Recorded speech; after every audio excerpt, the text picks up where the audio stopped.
Already in Sighisoara, and I will start to show you what I'm looking to right now. It's the clock tower from the city. The city, it's the medieval city. It's placed on a hill where we'll go together. When I'm here, I'm into the lower city, as it is called here, and I will start to go up to the top of the hill to discover together the city where Dracula was born, as I said, and one of the fewest medieval cities from Europe, which is still inhabited by the people after so many years.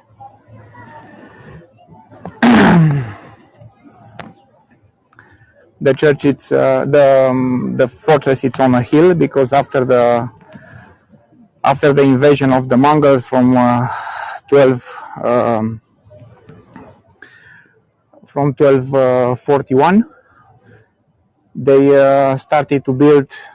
Yes, I'm using a gimbal, but I'm climbing a hill, and probably because of this, I'm moving a little bit. And plus, is not the best gimbal I can have in this moment, but I will try to buy a better one soon. So the city was built by the German colonists, which arrived in here at the beginning of the 13th century, and they were brought in here by the Hungarian kingdom, which invaded and occupied Transylvania and took it from the Romanians after about 100 years of battles. And they brought in here Germans and Hungarians. Hungarians because the Romanians doesn't want to defend the province for the occupant, and the Germans because they need a lot of artisans and merchandisers to raise the province economy. So when they came here, they starting to build a city, a fortified city, starting with 1200, and the result you can see it in the next hour with me.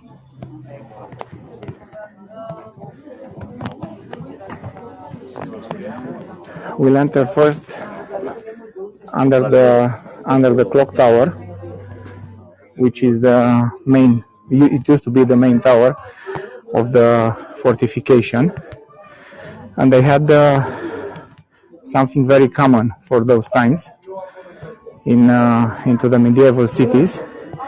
They set the first main fortification called Barbicane. You can see it right now. It was consisted into 3 gates in a row, one after the other. Now I am entering on the first one, and this is the second, and the third is right under the tower.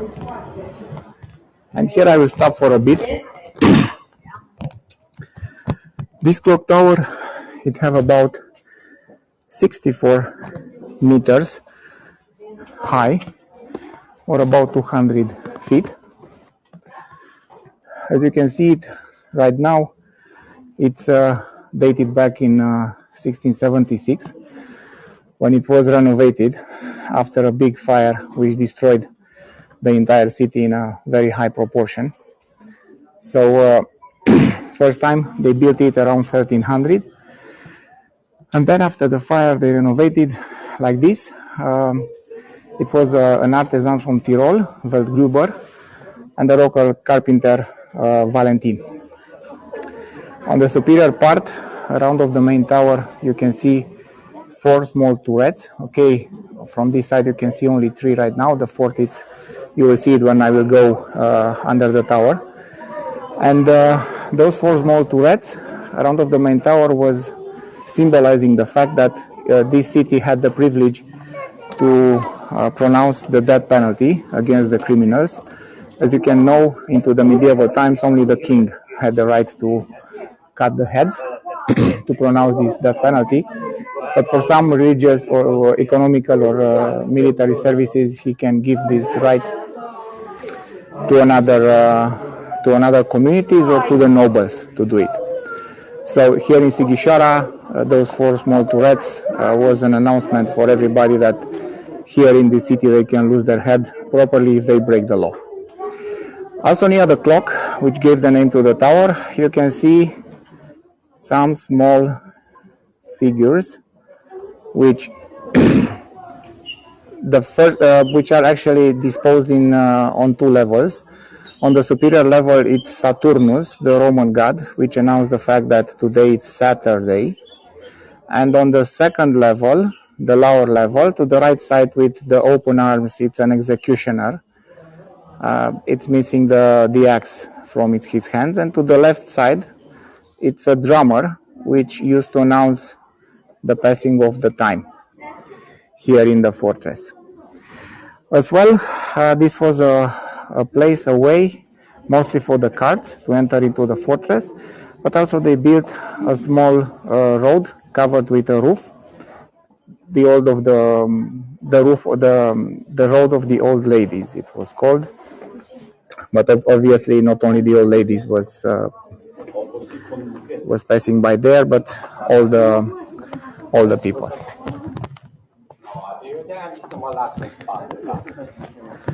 And now I will go inside of the fortress, passing underneath the clock tower. And first I will show you the clock tower from the other side. Here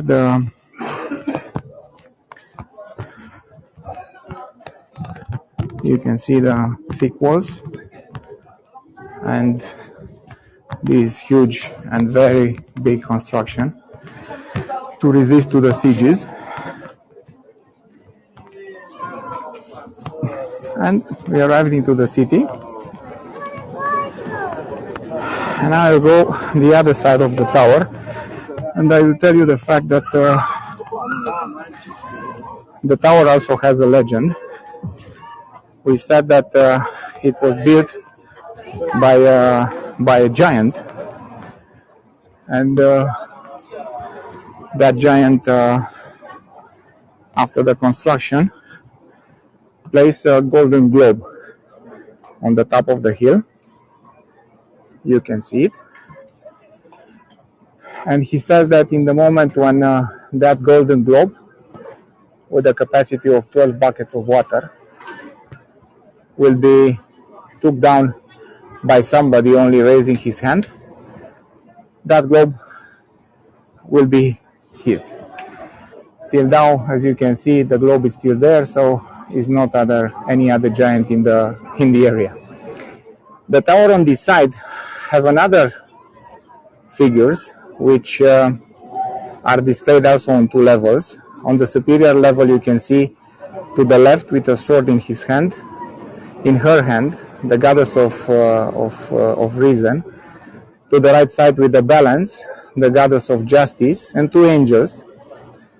Now it's outside the one from the left with 2 candles, which announcing the end of the day of work and the beginning of the resting time.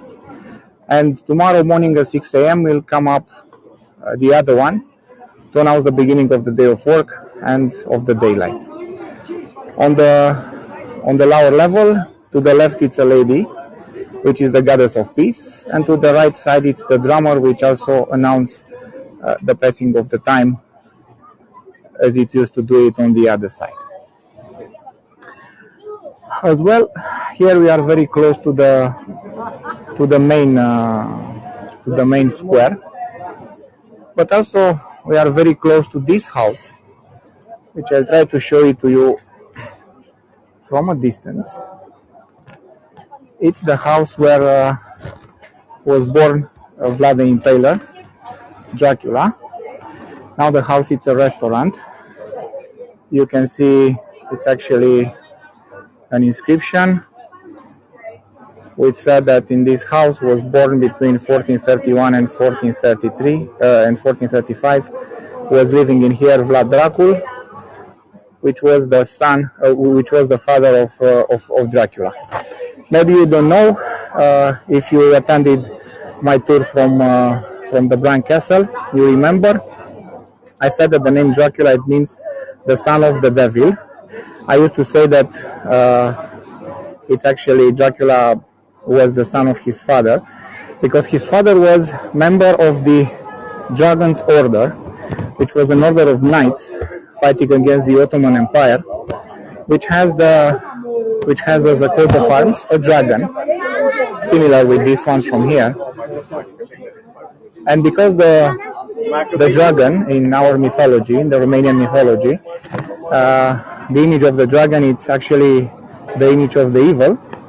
The people starting to call him, and because he put this image of the dragon on his shields, on his flags, on everywhere, the people starting to call him Vlad Dracul or Vlad the Devil, because Dracul, it means devil in Romanian.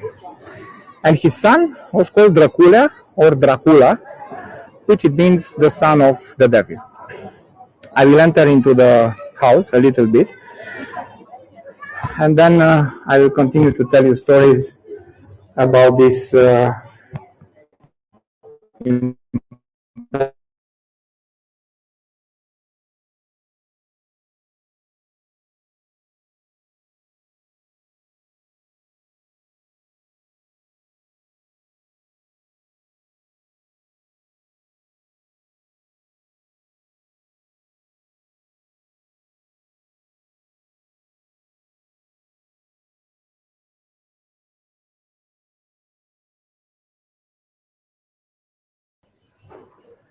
which lived in this house, because he stayed in Sighisoara for about 4 years, 1431, 1435, having a mint, a printing, an imprint for money.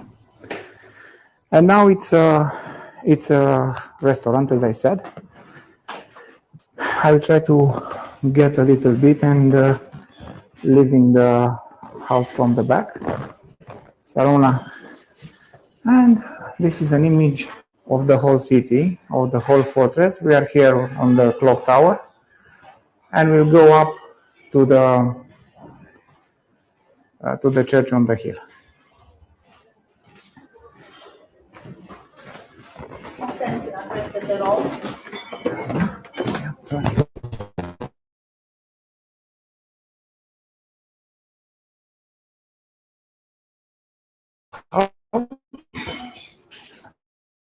From the back.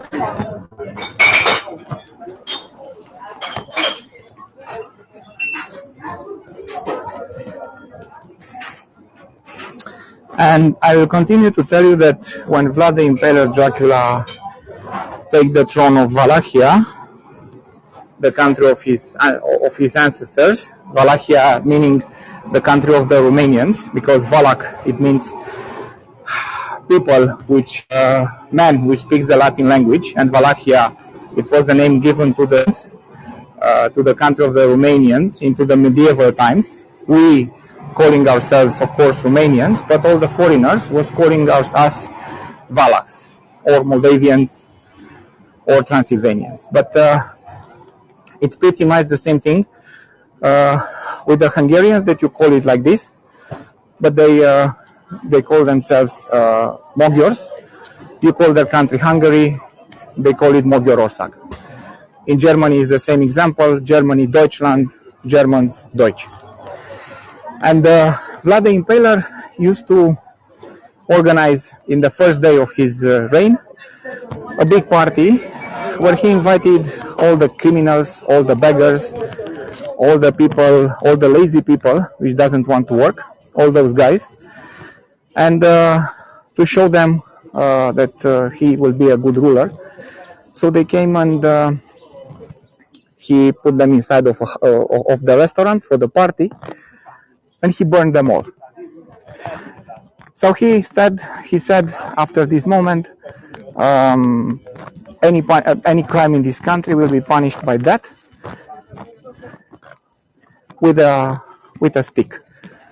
So the impalement. This is the head of the Romanian ruler Vlad or Dracula, which inspired the character of Bram Stoker for the count, no, for the and this guy was starting to punish the people. So in about 1 year, the crime rate was lowered to about 0, because he was starting to apply this punishment for everybody. This is the church of the monastery, and I will tell you another stories about Vlad the Impaler on our route to the church on the hill. But first I want to tell you a couple of things about the church of the monastery. It's called like this because it was built around 1290, where here it used to be a monastery. Yes, it's a beautiful town, Tracy. Here it used to be a Dominican monastery. The building of the monastery, it was what you can see right now, the building of the city hall from Sighisoara. It's a building which was built somewhere around 1900. It's a Baroque building, very, very beautiful. And it was demolished around 1800. After that, it was for a very long time hospital, school, and of course city hall of the city. Remain only the church of the monastery, built here starting with 1290 by the Dominican monks, as I said. And those monks received the land as a gift from the Hungarian king, which owned Transylvania. So they built this beautiful monastery and beautiful church here only in the moment when the Pope was giving them the permission to receive money for their religious services, because it was a moment in the history of the Dominican order when they were beggar monks, so they couldn't receive any kind of money for their religious services. But when the Pope gave them this possibility, they starting to achieve richness, and not only money but properties, like entire villages with all their people inside, lakes, water mills, a lot of things. So they had money to build this church. They left Transylvania, being forced, these Dominican order monks, in the moment when the reform of Martin Luther arrived here in Transylvania, being brought by Johannes Honterius, a German humanist from my home city, from Brașov. And he changed the religion of the Germans and of the Hungarians from Catholic to Protestant. This reform do not touch the Greek Orthodox Church of the Romanians, because the Romanians were tolerated actually in their own country, because the Hungarian king recognized only 3 nations in Transylvania: the Germans, the Hungarians, and the Sekeys. So that's why when this reform coming in here, the people from Sighisoara forced these Dominican monks to leave the city. Here you can see the actual city hall of the city from the main entrance.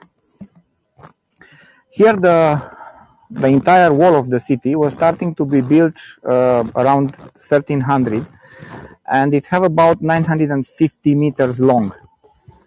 So on those times it had about 14 towers and 4 bastions or bulwarks.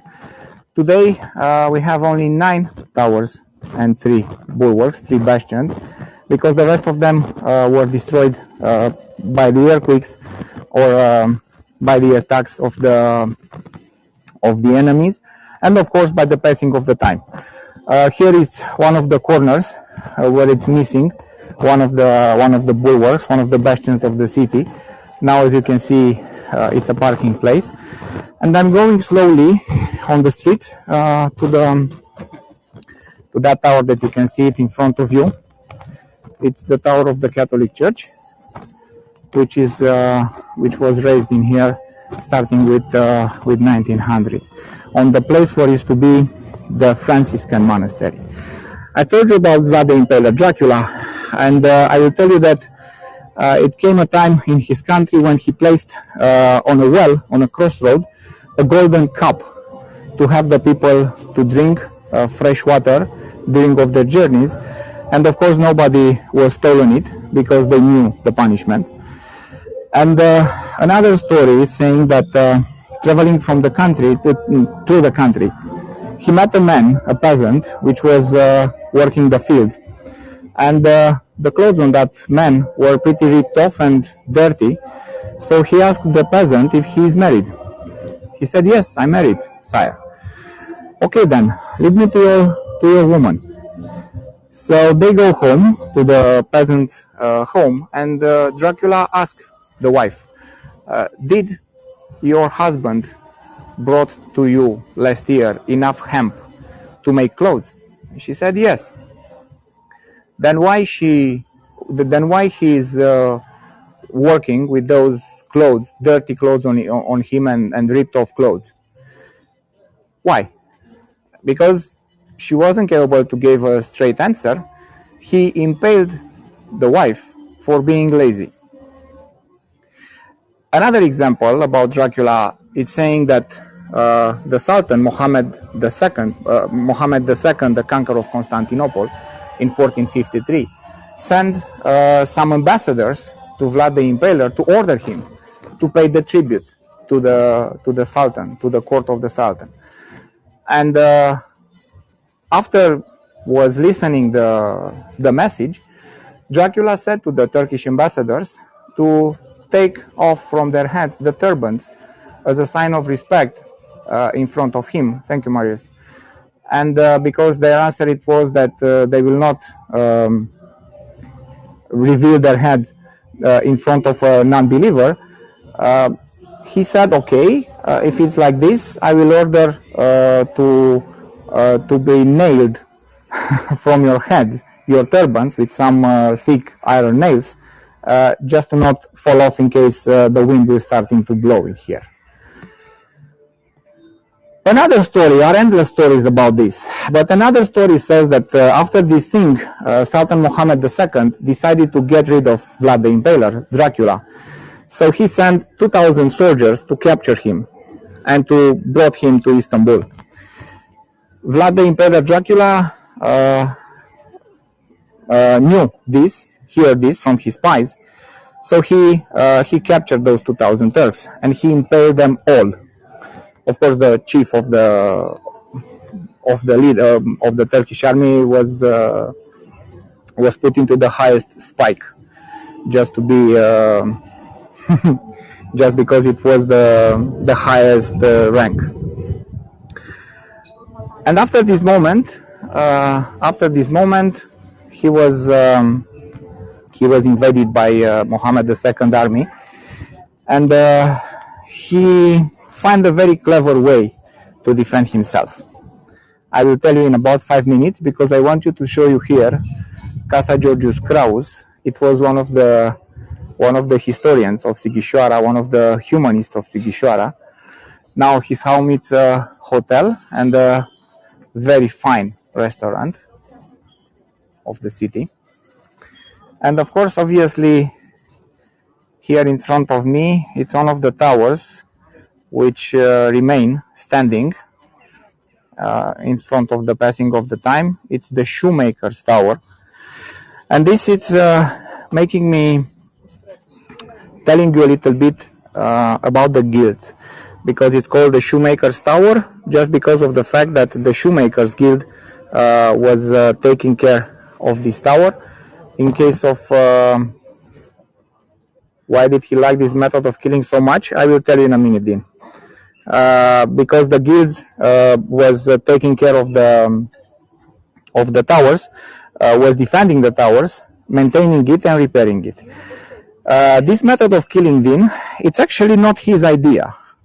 He was taking it from the Turks, from the Ottomans. He and his brother, Radu the Beauty One, were prisoners at the Turks, luxury prisoners if you want, just as a warranty that their father, Vlad Dracula, will not start a war against the Ottoman Empire. So they studied together with the son of the Sultan Murad III, which is the future Mohammed II, the conqueror of Constantinople. They, yes, Peter, that's the one. So they studied together with Mohammed II, and Vlad learned from the Turks everything about their way of life, including about their punishments. And this was a punishment method used on a large scale by the Turks. And not only by the Turks, but also by, for example, Charlemagne of France was using it. So it's nothing invented by Dracula.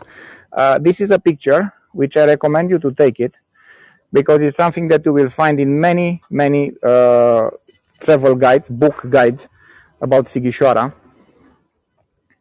So it's pity to not have one. So that's why he was using this method. Plus, it was a very violent method, and as you know probably, in those times, one of the single methods to keep the people under control, it was to be violent and to punish them very, very badly. Today, you can consider that punishment, that tough punishment, for example, like the whipping, is not practiced today in our society, but sometimes the fines that you can take it from the police could be considered the whipping, because are whipping your your pockets, and you are feel it in the same way as worse as a whip on your back. So it's pretty much the same about the keeping the order. Somehow we are not so civilized probably as we like to think. I will show you the Shoemaker Tower from a distance a little bit, to have another image from this side. Here I'm on the western side of the walls of the fortress. As you can see it from here, I'm not looking too high, but in fact, if you will see the distance till the land, you will see are not as you believe. So here is the exterior part, so about 4 meters, and then till down there among the trees are another 6 meters. So the fortress, it was very well defended up here. Continuing the story, yeah, whipping the pockets, Maureen, it's pretty much the same. Okay, so continuing to speak about Vlad the Impaler, I will show you in the meantime the Shoemaker's Tower from a different angle.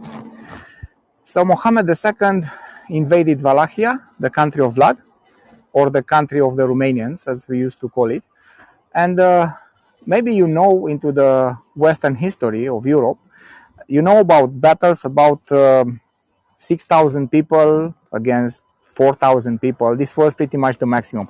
If I'm not wrong, the battle from Azincourt in France between British and French was opposing armies of 5,000 maximum of people. Here in our conditions, think about Mohammed II came in here with 100,000 Turks, and Vlad was forced to oppose him about 40,000 Romanians, plus about 1,000 Sekis, which came from Transylvania to help him to fight against the Ottomans, which in those times they were a danger for Europe, like it was ISIS, the Islamic State, a couple of years ago. So they were the main enemy. So because of this, they have to come to fight. So how do you think Dracula resisted with 40,000 people in front of 100,000 soldiers? Very simple. He applied a very old rule of harassing the enemy, hitting and destroying the provision lines, attacking day, attacking by night, seeding the fear between the enemies, and making them be all the time under tension and very, very stressed. So after this, after a couple of days like this, plus he poisoned all the wells, he burned all the provisions, all the villages, everything, to not let the enemy to be able to feed himself during of the yes Peter, during of this invasion. So that's why into a night before the like 1 day distance from the capital Târgoviște of Wallachia, Vlad dressed 100 of his best soldiers into the uniforms of the Ottoman Empire, and he entered into the camp of the Turks at midnight, putting fire and killing a lot of people. So for this reason, after he was going to kill the Sultan into the tent, the Sultan unfortunately wasn't there. So that's why after 1 hour of fight, the Romanians pulled back, all of them, and the Turks remained to fight between themselves because of the confusion, because they didn't know who is a real Turk and who is a Romanian dressed like them. After this moment, the Vlad was going seeking help near the Bran Castle, 31 degrees Celsius, Miriam, it's here. So the Sultan, so Vlad was going near the Bran Castle, near Dracula's castle, as it is known, and there he was seeking help for King Matthias of Hungary. Instead of help, he was captured by the king, who wasn't in the mood, to say like this, to fight against the Turks, and he put Vlad the Impaler, Dracula, behind bars for about 12 years. In the meantime, we arrived near the tailor's tower, which used to be used as a gunpowder tower. And in 1676, it was happened a big fire in Sighisoara, and when the fire arrived to this tower, as you can imagine, the superior part disappeared into a big kaboom. So the tower, they were forced to renovate it. Because I'm here, I want to show you something else. Here on one of the houses is the house of a music professor from Sighisoara. Exists on the chimney an image of a Panpiper, and I have a little bit of lag here at my phone. Now you can see it. So that Panpiper or pan flute, you know the story, the Panpiper from Hamelin, from Germany. That story with a city invaded by the rats, and the people from the city hall, they hired a man with a enchanted pan flute, which singing from the pan flute, he was followed by all the rats from the village, and he cleaned it. He escaped the people from that rat invasion. But because they didn't pay him all the amount of money that they talked at the beginning to do it, that Panpiper from Hamelin starting to sing another song, and this time all the children of the city were following him, and he disappeared, followed by all the children of the community, and entered into a mountain. Yes, Miriam, I haven't planned to do it, but from Brașov to Iași, it's a pretty big distance, and probably I will do it. I will do it this fall, because Iași, it's a beautiful city. So the Panpiper and the children disappeared inside of a mountain, and they were gone forever. In the same time, if you read that German story of the Panpiper from Hamelin, you will see that at the end of the story, they are saying that the people from Siebenbürgen are saying that they are the descendants of a group of children coming out from the mountains, following a Panpiper into a sunny day. For the ones which doesn't know, Siebenbürgen is the name given by the Germans to Transylvania. So actually, somehow the Transylvanians, the Germans from Transylvania, are saying that they are the descendants of the children from the story. And from here I will continue the trip, the walking tour, till the church on the hill, which is at the end of our tour. I will try to show you the tailor's tower from this side,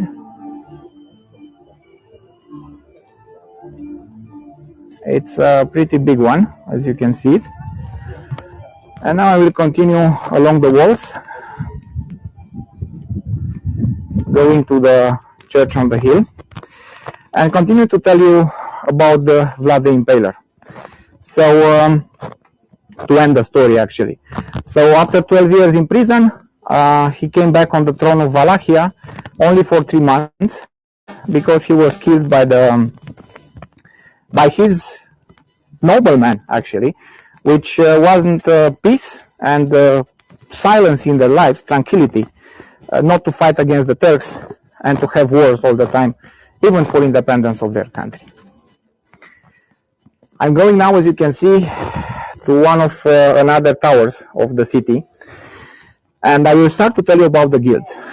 So, as you can see, the guilds into the medieval times, there used to be associations of artisans and merchandisers working together, and the members of those guilds were only men. Not because they were chauvinists or something like this, but because of a very interesting fact that you will understand it at the end of my story. So to enter into a guild, you have to be a boy of about 14 years old.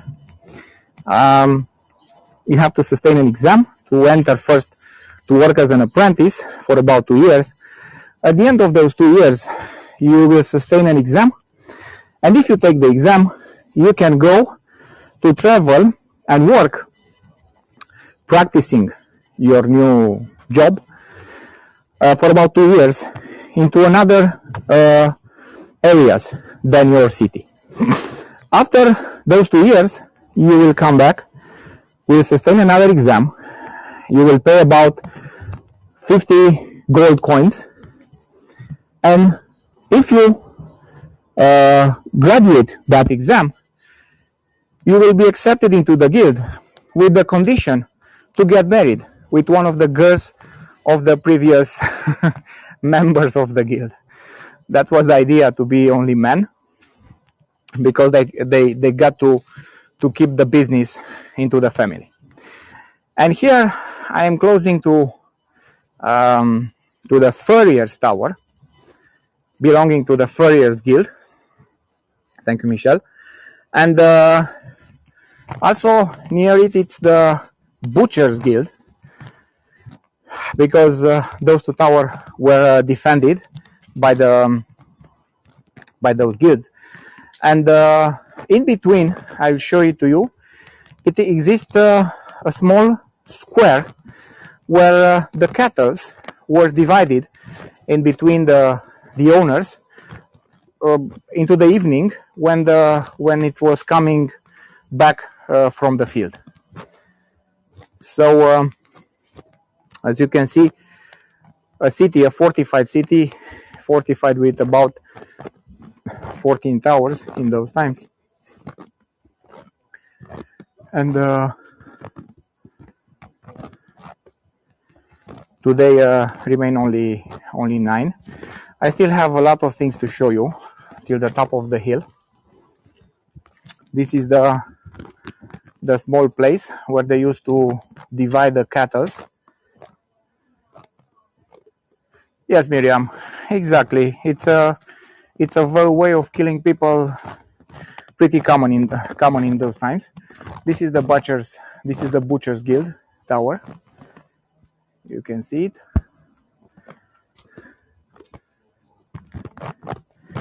And here it was the gate used by the cattle to enter into the fortress in the evening after they were coming from the field, eating grass. And this is the Furrier's Tower. Okay. And now I wanted to show you a house, because as you can see, the lack of space inside of this place, it was forcing the people to build their houses one near the other. So it was not much space left for some other things. So that's why when they built this house, they built it with a very special particularity, which I show it to you in a moment. So here you can see this empty angle, how should I call it, into the wall, which doesn't have a special purpose into the house wall. You see, it's going up, all up. Now imagine like this. This bottom part doesn't exist. It was only an empty space where they parked the cart. They parked the cart to be able to upload it and to download it from the top right into the attic or right from the attic. So they parked the cart with the back in that space. You see, it's like a 90 degrees angle, so perfectly fit for a cart with horses to enter. And then from the top they downloaded and uploaded the cart with hay, with anything they need. Okay, and now I'll try to follow the shadow because my phone announced me from time to time that it's hitting off from the sun and from the transmission. As you can see, the pavement, it looks like this. They try to make it look like the original one, and they worked for this 2 years because everything here each stone was placed manually, and they worked about 2 summers. So 2 summers I guided in this city, jumping over the ditches and over a lot of construction materials, which wasn't very pleasant. And I will not take the covered staircase. I will go through the cemetery, but the covered staircase I will use it coming down. The covered staircase, it's this one, was built initially to make the connection between the lower part of the fortress and upper part of the fortress to defend the people in case of sieges. We'll use it descending. And around 1700 was built for the children, which was going up to the school, because up on the hill still existed a high school in this moment, where the children are going up every morning during the school time. Also exists a very old school on the same hill, where it used to study Hermann Oberth, which is considered to be one of the first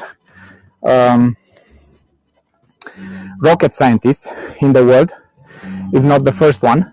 And it's a guy which was born here near Sighisoara in Mediaș, and he studied in Sighisoara, and his contribution to the deadly rocket weapons of the Germans in the Second World War was huge, as it was his contribution to the program Apollo 11 of the United States much later.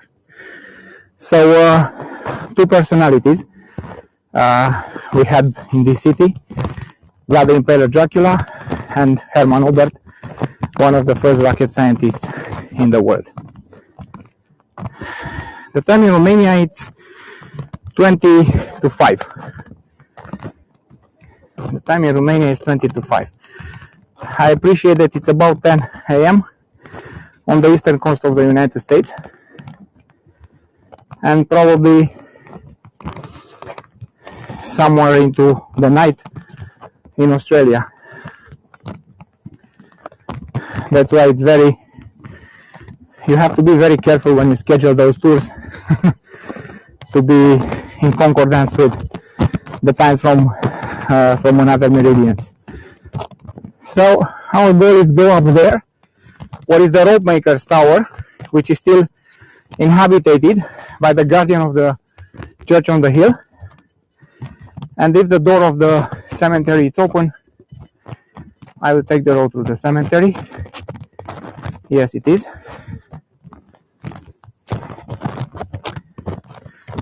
Okay, this is a cemetery which was developed here starting with the 15th century, when was built the church on the hill. It's a German cemetery. Are many Germans, some Hungarians, and very few Romanians, because it's an evangelic cemetery, and mostly the Germans and the Hungarians took this religion after the reform of Martin Luther. Romanians remain in majority Greek Orthodox, and maybe one day I will talk about the differences and the connections between Greek Orthodox, Catholics, and Protestants. Okay. I think I can go further a little bit.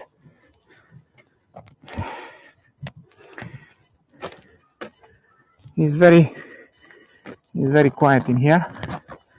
Are many graves. For example, this one is from 1863. Are people buried here? 1940. And this church on the hill, it's actually the third church of the community, because the first one was the church of the monastery that you saw it already. The second one was built near the beginning of the covered staircase, which I showed it to you previously, and now it's covered by vegetation. And this was the third one, and actually it's in the same time it's dedicated to St. Nicholas, the church on the hill, and it's the single church from Transylvania, as far as I know, which have a crypt inside, and very well preserved crypt. Of course, not only a crypt. I'll give you a possibility to take a first picture. Almost midnight in Australia. Okay. And now I'm going slowly to the church, which is an amazing construction and have such beautiful and rare frescoes inside. I'll show it to you when I will be there in approximately 3-4 minutes.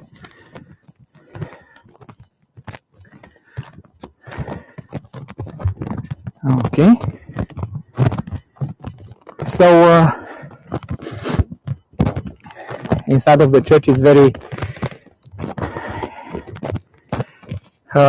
it's not so hot as outside. It's very fresh. I said many times that the guys from those Gothic churches,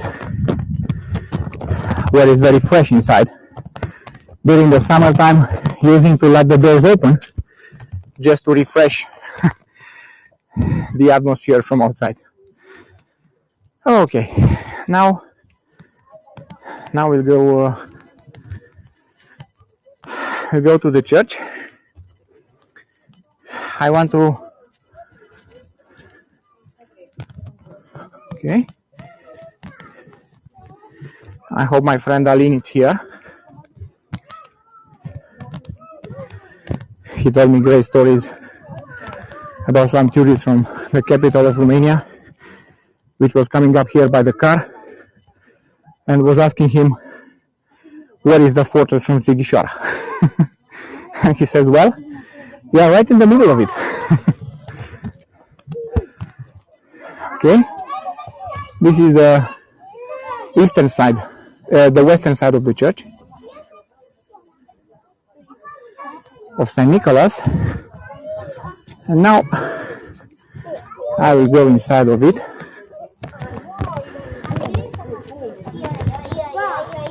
To see, they modified the exit from the cemetery.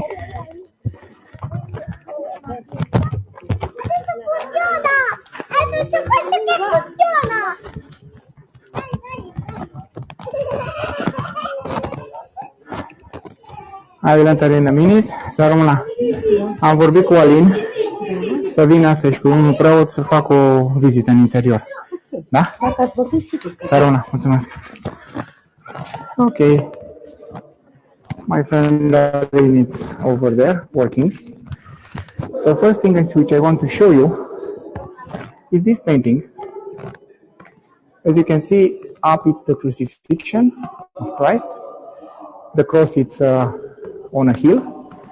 Under the hill it's a skeleton. Yeah, it's a big hill, Mike. Under the cross it's a skeleton which represents Adam, and it's also a difference between the old world of sin, representing by Adam, and the new world of the New Testament, represented by the crucifixion and the sacrifice of Christ. Under it is this painting, which is a very rare one in the world. It's an image of the Saint Trinity, represented as a person with three faces. So in the center is God, Holy Ghost, and Jesus Christ. In the same person, it's a unique fresco in Europe. I don't know to be another one like this anywhere else. It's a church made by the Dominicans, because this idea of the nave churches without a transept, without having that cross shape, it was invented by them, by the Dominicans. They had the idea to build something like this just to have the entire population of the community into the same place, by having them all together to see and to listen, all of them, what the priest was saying. As you can see, it's a Gothic church, and at the bottom of those columns, you can see the four evangelists, made two here, and another two in this side. Are statues made not by marble, but made by wood, polished and painted to look like the marble. Here, it's a triptych, which belonging to an altar of a church close to Sighisoara. And in this painting, you can see Saint Martin to the right into a brown cloak, and on the left side into a red cloth, it's Saint Dominic, the founder of the Dominicans order. You know that many bad people used to laugh and to say about the Dominicans that the name Dominican came from Dominus Canis, which it means the dogs of God. And because of this reason, the painter of the painting, kind of a joker if you want, painted a dog into the main image of the triptych. And because I forget where the dog is, I will ask you to look carefully into the main painting to tell me where is the dog, if you see it. You see it? It's a dog into the main painting. And I will ask you to help me to remember where it is. If you see a dog, please write me. I will go closer. Fortunately for you, unfortunately for me, the light came into a very good angle, helping you, making more easier for you to see the dog. If you didn't see it, I'll show it to you. It's right here. You can see the hand of Saint Martin. On the back of the dog, it's a hound dog. So his hand is on the back of the dog. You can see the paws, the front paws, standing on the brown cape of the saint. You saw it? I will go a little bit closer. Okay. From here, another thing which I wanted to show you is the fact that the paintings were plastered after the reform, because as you I'm glad that you saw it, Tracy, finally. It's one of the games which I have it with my clients here at this church. So this church was plastered. The frescoes were plastered after the reform of Martin Luther. And into the 90s, a German foundation called Messerschmitt, a cultural foundation, came here in Sighisoara to reveal from under the plaster all the frescoes which was into the church before. So you can see on that wall the final judgment with Christ on the top, on the both sides, also on the top Virgin Mary and John the Baptist praying for us. Then to the right it's hell with the black shadows of the devils, and to the left side it's the heaven. Up here on the vault you can see Archangel Michael fighting with the devil.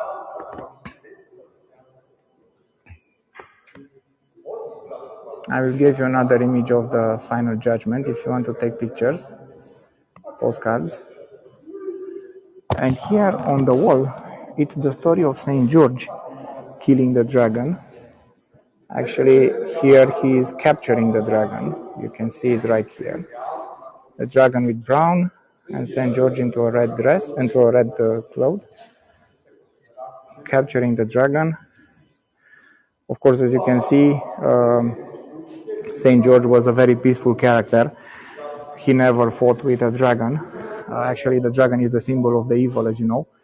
And he became starting to become a saint after his death, when the relics of Saint George starting to make miracles.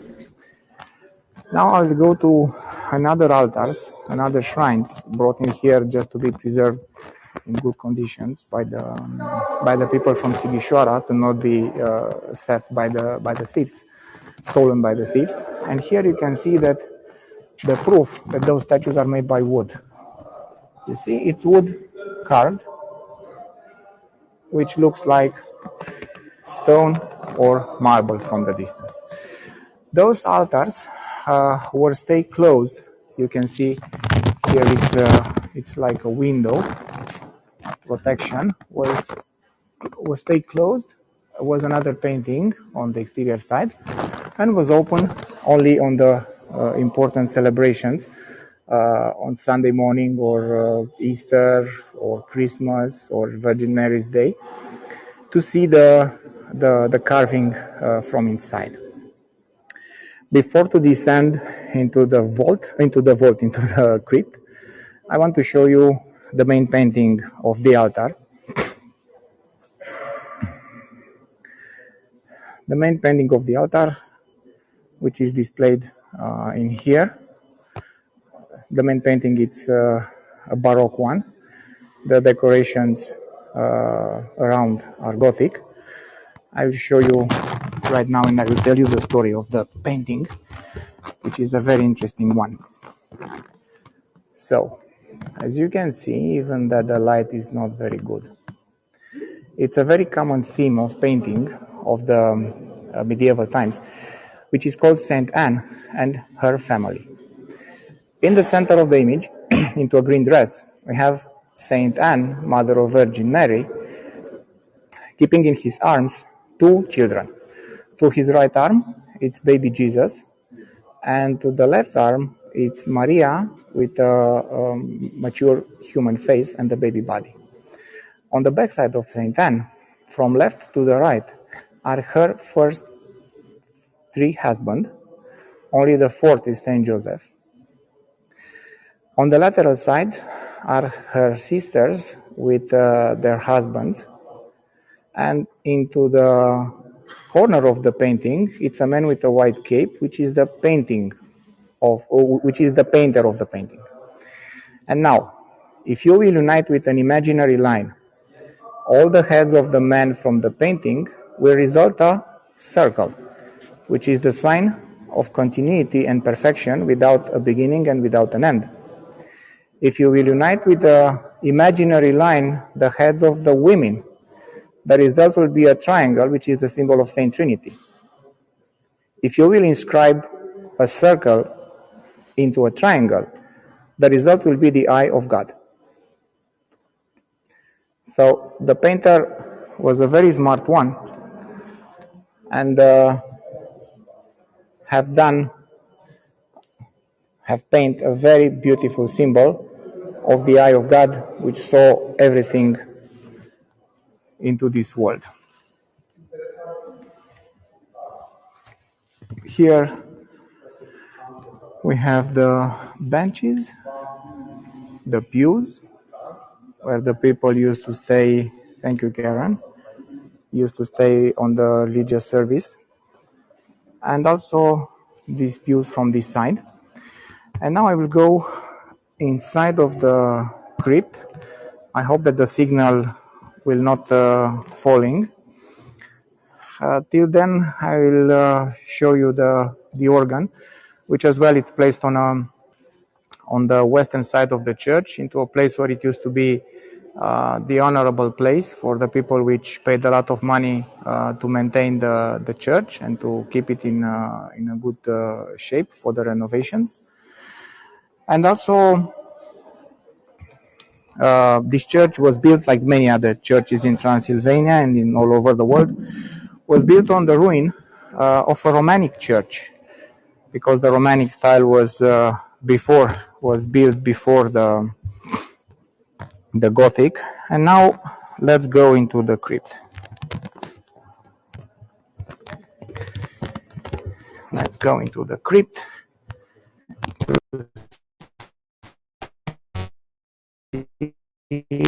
What we can find in here.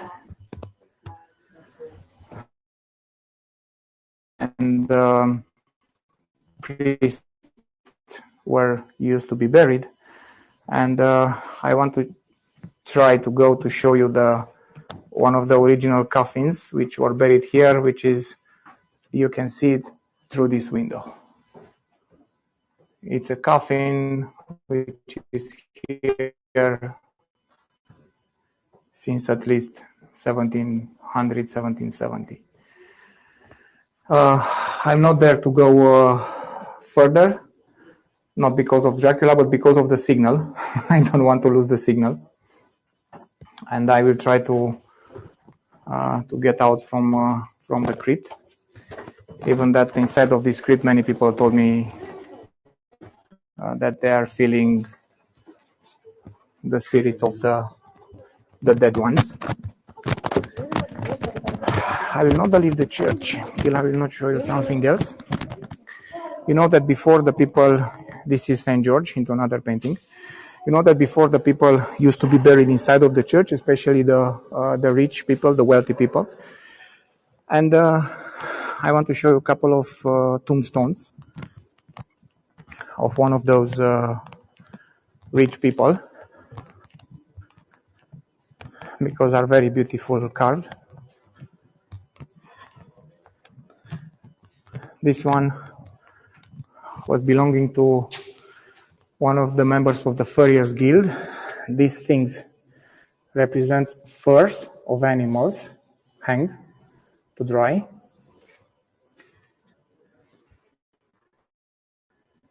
You can see it much better.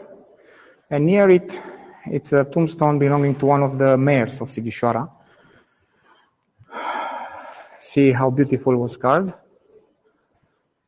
And he was buried in 1647. And as you can see, the nose it's missing. Apparently, was a way to mock up the memory of the deceased person, destroying his nose, his pride. And here it's another one with the Sizzler, the Tailor's Guild, and 3 roses coming from a heart. They used to say that the love, the faith, and the hope are always coming from the heart of the man. And here, the last one, another important symbol of the Germans. From here, you can see it on both of those tombstones. It's a pelican with his take the heart out from his chest, feeding his calves, his babies, to not die by hunger. A symbol of self-sacrifice, as Christ was sacrificed for us. I will leave now the church, and I will descend to the main square where I will end the tour. I will say hello to my friend first. Salut! Îți povestesc în termen că sunt live în momentul ăsta. Bine? Te sun și îți zic. Mersi, pa, pa. So, we are going down to the cover staircase. I hope you like the church. Tomorrow on the Evangelical Cathedral from Sibiu. Also, I have which is a jewelry of the Baroque style from Romania. That church. I have a big fresco of the Crucifixion of Christ, where also we'll do a little game if you will join me tomorrow in Sibiu. And also we have a crypt, an exhibition of tombstones, and I will try to find together with you to look and to find the tombstone of Mihnea cel Rău, which used to be the son of Dracula, killed and buried in Sibiu inside of that Evangelical Cathedral. Here are the exterior statues. It's the adoration of the mugs of the kings.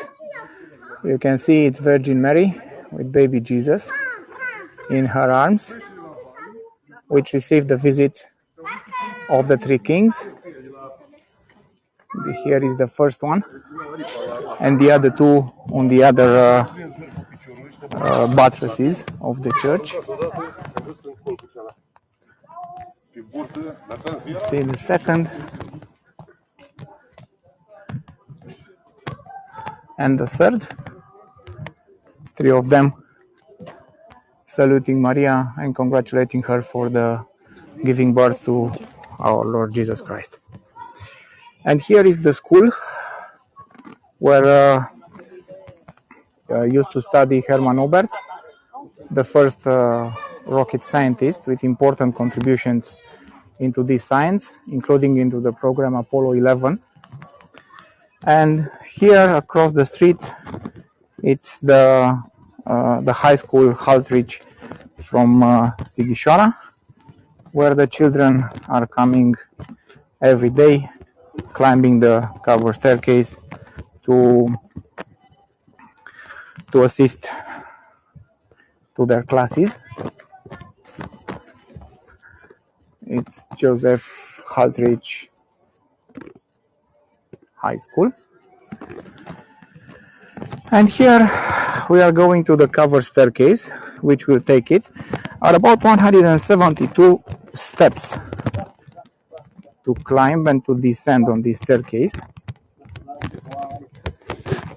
You can see from here are the trees, which are not letting us to see very well, but this is the length of the staircase that will take it right now. Okay, it's a very long one and very useful during of the winter time or fall or autumn, when here the time it's pretty rainy, so the children had a very good and protected place to go up to school. Welcome, Gloria. So now we are coming back to the main square of Sighisoara, where is the house of Vlad the Impaler, Dracula as well, and the clock tower. And there we'll end the tour.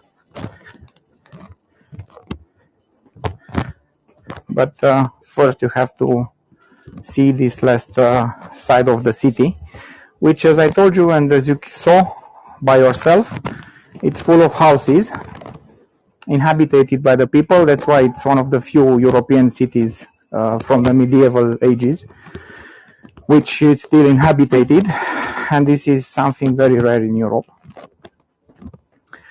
And of course it's a very beautiful city to come and stay a couple of days in here and to visit the surroundings. You can come by the plane on the Târgu Mureș airport, for example. Yes, Karen, thank you. I'm glad you like it, but it's not the end. We still have like 10 minutes to the end of the tour. And I want to tell you that the people from Sighisoara now are about 27,000 people living in here into the city. It's not a big city in Romania, in Transylvania, but it's one of the most important touristical points of Romania. And if you reach Romania and if you are not coming here to see it, it's bad, it's pity. So that's why I said it's important to arrive. It's one of the three main cities developed by the Saxons, starting with the 13th century here. So it was Sighisoara, Sibiu, and my home city, Brașov. They were the gold triangle of the commerce, because the commerce in those times, it was coming from Istanbul to Vienna and passing by Sighisoara, Sibiu, and Brașov. Now we are coming out from the covered staircase. I told you about the second church. It's right here. You can see the wall of the previous, of the first church of the people from Sighisoara. And in this pink house, it's a cellar now, where the people are producing liquors and brandies since at least 250 years ago, after their own recipes. Okay, Miriam, welcome. Thank you for Multumesc, because you mentioned it. Multumesc, it's the word, the Romanian word for thank you. And because you mentioned it, I will explain to you all what it means. Actually, Multumesc, it means I wish you a long life. And came from an old tradition in Romania. When a king was coming to the throne, the nobles was wishing him long live your highness. And long live your highness, it was in Romanian, să ne trăiești într-un mulți ani. And mulți ani, long life, it was transformed along the time from mulți ani to Multumesc and Multumesc. And from here, our word for thank you, it's saying actually, I wish you a long life. As you can see, we have a small party in here in Sighisoara. It's some small concert, because it's Saturday and usually the people are partying. And as well, here we have this green big house, which now it's Hotel Sighisoara called. And this green hotel, it used to be the city hall of the city around 1800. And now it's haunted, and this is a certified fact. It's haunted by the ghost of one of the mayors of Sighisoara, which was hanged by the neck and killed, executed into the main square, where now it's this party, because he was stolen from the money of the community. I stayed many times in this hotel in the last 16 years with my tourists, and the people which are working here told me about noises which are coming from the cellar, where they're organizing parties and dinners. They hear a lot of movements into that place. Sometimes they are find the carpets, the rugs, moved into the hotel. Music and the typical dances, I can show you, but I have to find a show first. I had a show with Romanian folklorical music last Sunday, Miriam. It was the perfect occasion to see it, but I will try to find another opportunity. So it's a haunted place, as I said, and it's not the only one in Sighisoara. It's another hotel on a very small distance from here. Now I will show you a little bit what's happened on the stage, and I will looking together with you. So I wait for you tomorrow on Sibiu to visit together another beautiful German city, and to see the city with three squares with a beautiful Baroque cathedral, and to stay together there and to enjoy it.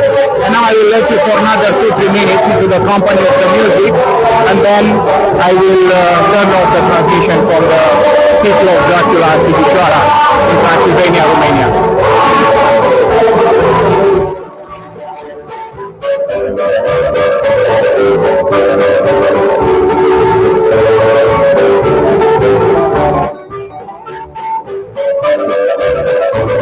Lori, if you are coming in here for 10 days,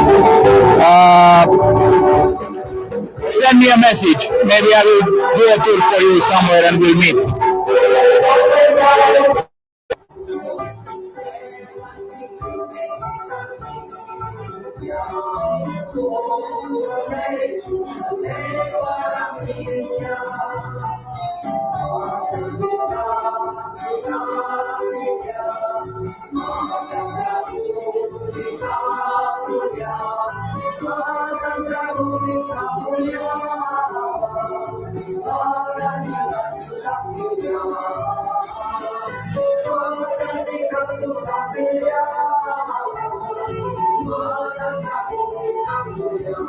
I bet you do, Charles. It's a really beautiful place. If you are coming in Romania, I wait you to come. Just looking for visittransylvania.ro. It's my website. Choose a tour, send me a message, and I will be your private guide in Transylvania and in Romania. And this is valuable for all of you. If you come here, as I told you, visittransylvania.ro, and you arrive right to me.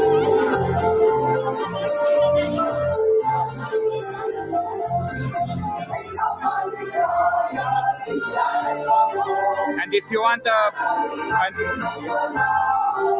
if you want a nice Halloween party, you can start from this year.